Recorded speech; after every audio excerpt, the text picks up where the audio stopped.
My name is Marcus Whitley, and this is Good Behavior.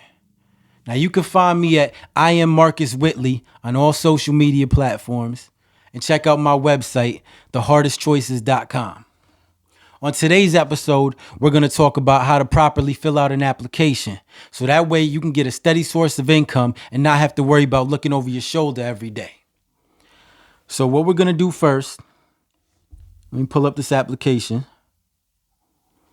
Now we're going to start with filling out your name. Now this is a sample application right here, just so you can get the idea of how to fill one out.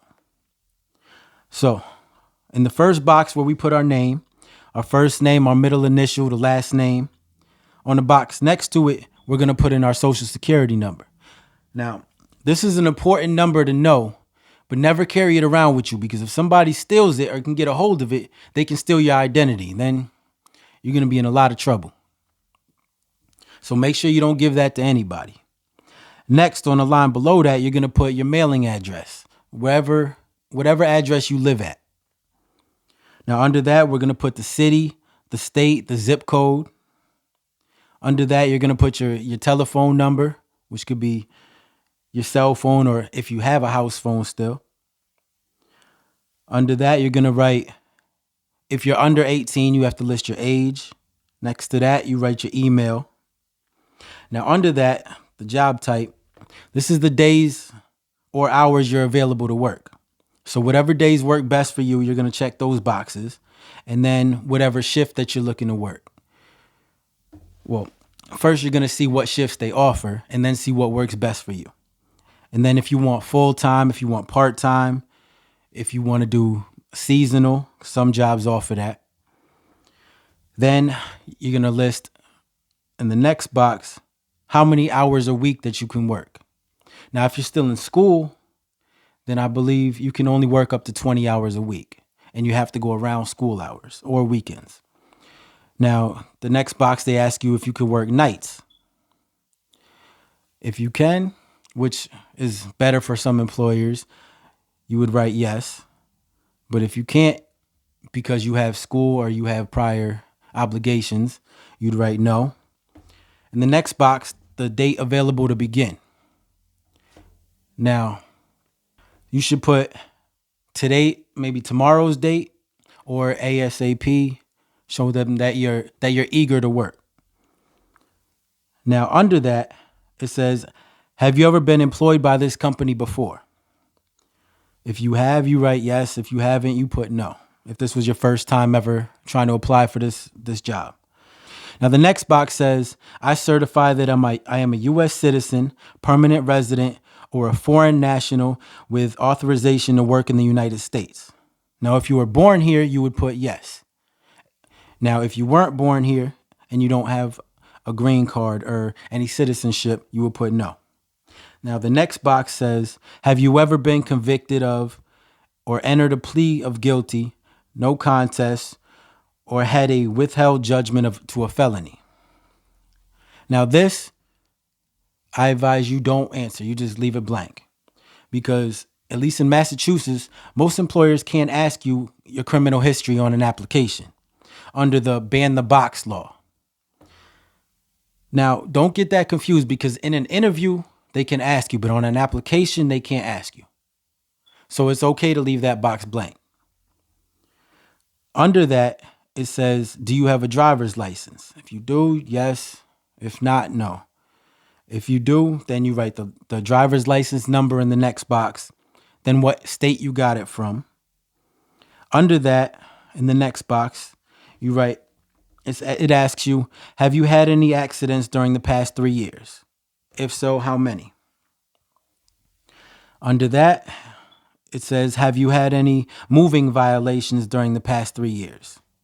If you have, how many? Now we're going down to the education part of the application.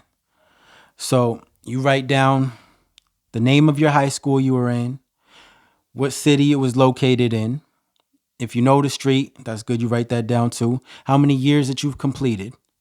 Or if you graduated, you write down that you have a degree or diploma.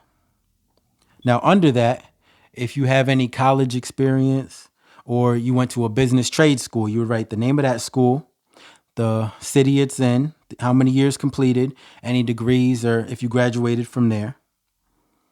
Under that, they get into the military. Have you ever been in the armed forces? If yes, check yes. If no, check no. Are you now a member of the National Guard? Then under that, it says, if you have been, any specialty you have.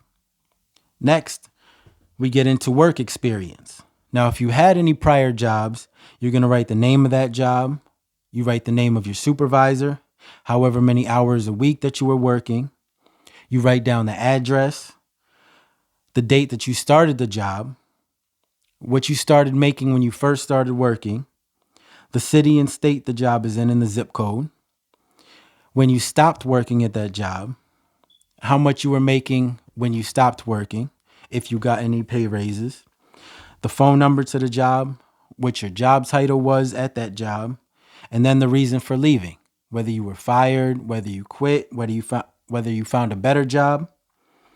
And then it says in the last box, list the jobs that you held, the duties you performed, skills used or learned, advancements or promotions while you worked at this company. So any skills that you had, any things that you did at that job, you would list in this box. And then under that, it says, may we contact this employer? Now, if you had a good relationship with that employer and you weren't fired from it, you should check yes. So that way they can contact that job as a reference. Now, if you left on bad terms, then I would check no, because then you're only going to get a negative reference when they contact them. Now, the box under that is if you had another job before that, and so on. They ask you about 3 times. Now, in the last box, at the bottom of the last page, they ask you about references. Now, those are people who you know, not related to you, who can vouch for you, who will say that this person is a good person, this person is a good worker. So you want to list their name, their phone number, where you know them from, and their positions, their jobs. So that way they can contact them and find out about a little bit more about you. And then under that, it says, I certify that all answers and statements on this application are true and to complete to the best of my knowledge. I understand that should this application contain any false or misleading information, my application may be rejected or my employment with this company may be terminated. So you want to make sure that everything on this application is truthful to the best of your knowledge. And then under that, you sign your name and then you write the date that you filled out this application. I hope this was helpful for you. My name is Marcus Whitley and this is Good Behavior. Now you can check out my website, thehardestchoices.com, and find all my books on Amazon. So until the next episode,